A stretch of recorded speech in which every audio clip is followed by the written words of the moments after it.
They say the left hand, it drop mountains. They say the right hand, be slaying dragons.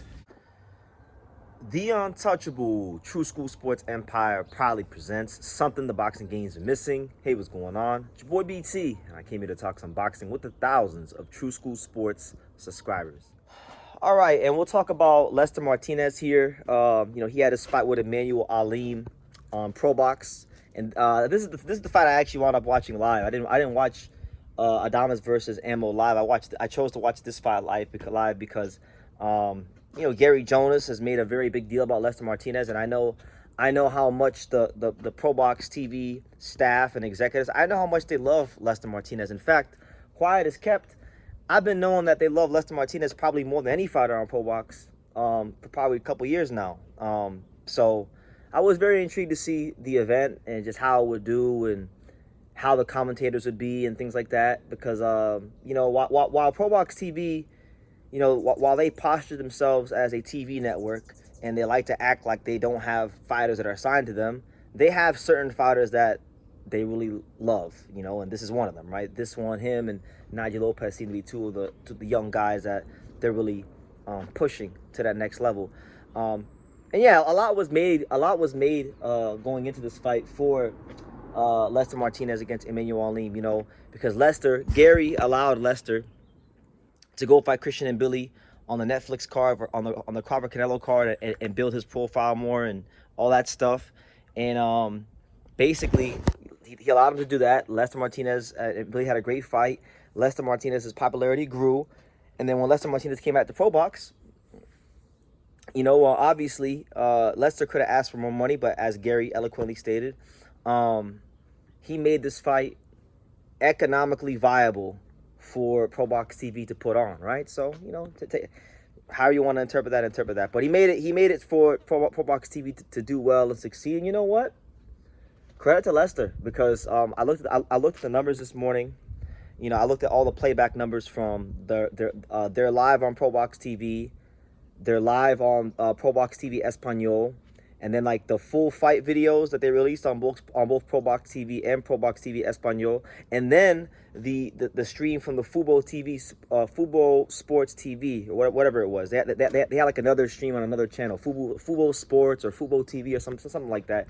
So I added up all the numbers this morning, and Lester Martinez, not live viewers, but in terms of playbacks, in terms of things like that, they generated upwards of 956,000 views for the Lester Martinez fight, and it's been making a lot of news in the Latin American box community, in the Guatemalan community. A lot of my Guatemalan friends that I know back in South Florida and California and all over America are hitting me up saying, "BT, do you know who Lester Martinez is?" and this, that, and the third. So he's made some waves, and Lester Martinez has proven to be a guy that does have commercial value because the Guatemalans are behind him all the way. So yeah, it's a win commercially for Lester Martinez. It's a win for Pro Box TV. And Gary's running his race, right? He's running his race as far as building Pro Box TV and the fighters there. So good on him. But as far as the fight itself with Emmanuel Aleem, I was actually let down. I was disappointed. I didn't like what I saw. People were giving Lester Martinez all this credit because, he wasn't loading up on his shots as much, right? Because Lester Martinez is a known knockout puncher. He's a guy that's known for really just knocking these guys out unconscious. Think back to when he knocked out Joe Sean James in devastating fashion. That's really what he's known for, right? But I'm looking at Emmanuel Aleem, right? Emmanuel Aleem's a good fighter, good, solid veteran fighter in the sport. But like Emmanuel Aleem, and I know he's never been stopped. I mean, he's only been stopped one time. And that one time he got stopped was to Hugo Centeno Jr. We're talking about almost 10 years ago. So he's a veteran fighter, right?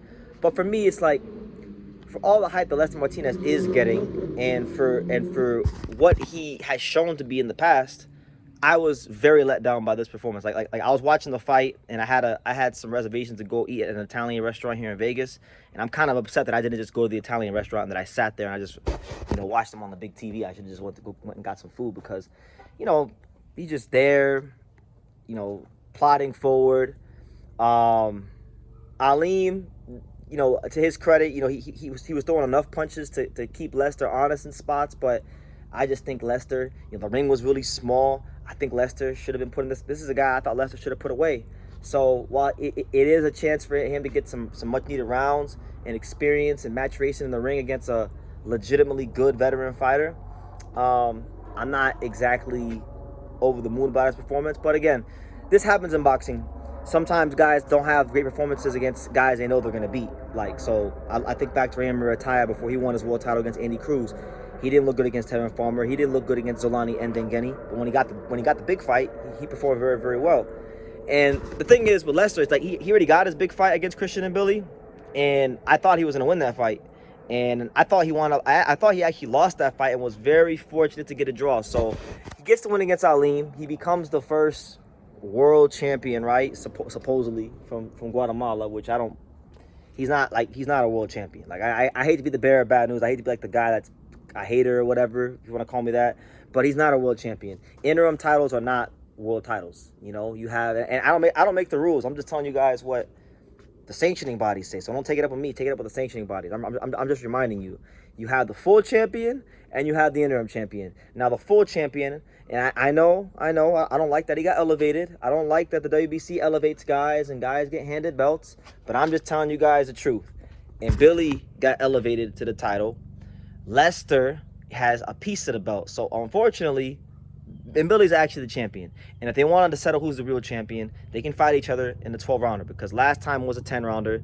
This next time should be a 12-rounder, right?